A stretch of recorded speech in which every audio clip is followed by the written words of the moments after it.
বাগনান কানাইপুরের রায়বাড়ির কালীপুজো প্রায় ৫০০ বছরের পুরনো। প্রতি বছরই কালীপুজোর কিছুদিন আগে থেকেই কিছু অলৌকিক ঘটনা অনুভব করেন সদস্যরা।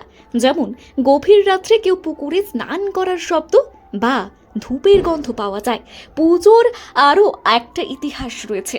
এই রায়বাড়িতে মা কালী মেয়ের রূপে পূজিত হন, কেননা যিনি এই রায়বাড়িতে কালী মায়ের প্রতিষ্ঠা করেছিলেন তার শুধু পুত্র সন্তান ছিল, কিন্তু সে সময় রায়বাড়িতে কোনো কন্যা সন্তান ছিল না।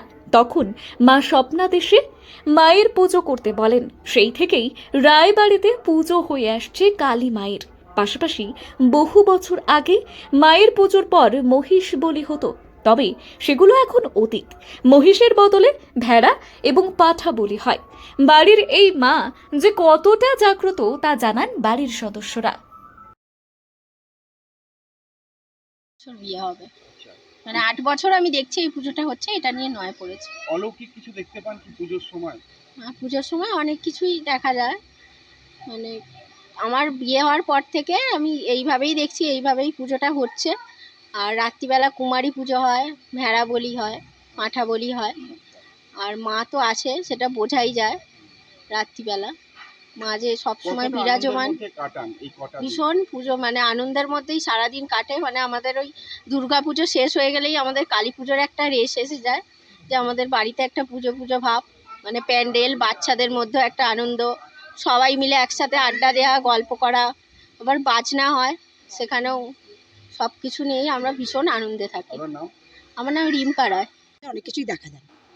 যেমন ধরুন আমাদের যে মায়ের প্রতিষ্ঠা করা যে আমাদের পুকুর আছে, হ্যাঁ, স্নান বাঁধানো পুকুর আছে, মায়ের যেখানে ঘর ডোবানো হয়, ওইখান থেকে আমাদের সব কিছুই শব্দ শোনা, মানে মা চান করতে যাচ্ছেন হয়তো, নুপুরের আওয়াজ বা কোনো আজ পর্যন্ত আমাদের কোনো দিন, হ্যাঁ, সব কিছুই আমাদের মা আগে আসার আগে আমাদের দেখা দেন, মানে দুর্গা পুজোর আগে থেকেই আমাদের মা দেখা দেন।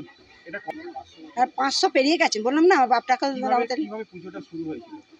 মনমোহনরা প্রথম বছর যখন আমাদের কোথায় এতে গেছিলেন, তখন উনি একটা আদেশ পান যে আমাদের তোদের উন্নতি হবে বাড়ির, মানে সন্তান হতো না, মানে কন্যা সন্তান হতো না, বুঝতে পেরেছেন, কন্যা সন্তান হতো না। তখন উনি মনমতরে আমাকে বলছিলেন, স্বপ্নতে বলেছিলেন যে তোরা মাকে আমাদের ডাক, ডেকে তোরা প্রতিষ্ঠা করে আমাদের পুজো কর। তখন এইটা আমাদের ছিল মাটির, টালির চাল মাটির ছিল, বুঝতে পেরেছেন। তারপর মায়ের সবার মনস্কামনা পূর্ণ করে বলি পাতা আছে, মায়ের 5টা বলি হয়। তারপরে মায়ের মানসিক ধরুন 12-14টা করে মানসিক করে। এখন আপাতত আমাদের দেখাকালীন আমাদের সব এক হয়ে যায়। তখন আমাদের বিশাল বড় জ্ঞাতি আছে, হ্যাঁ, বলি হতো।